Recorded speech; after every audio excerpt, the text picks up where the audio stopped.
Loop myself. Many years ago, I was attending a training seminar for a new job at the Washingtonian, a large motel conference center fronting I-270 in Gaithersburg, MD, just outside D.C. When I arrived, the parking lot was almost full, so I had to park out near the freeway.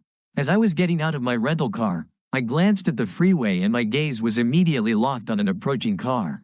It was a silver Porsche 914, and I watched it intently until it disappeared in the distance. I distinctly remember being puzzled as to why I had been so focused on that car. I liked the model well enough, but it wasn't a Ferrari or some other exotic. My attention was a bit unusual, but nothing really special, and I shrugged it off and went about my business.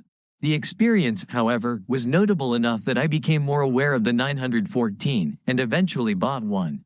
3 years later, I was driving my new silver Porsche 914 in from Pennsylvania on I-270 to DC for a meeting, and I noticed the Washingtonian sign as I approached it.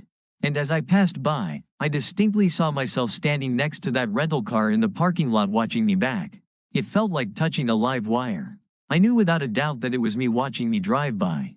Shaken, I got off the freeway at the next exit and worked my way back to the motel, but the lot was almost empty and there was no sign of me.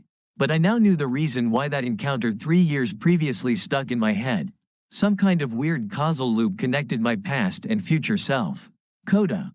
Not too long after that, that car almost killed me.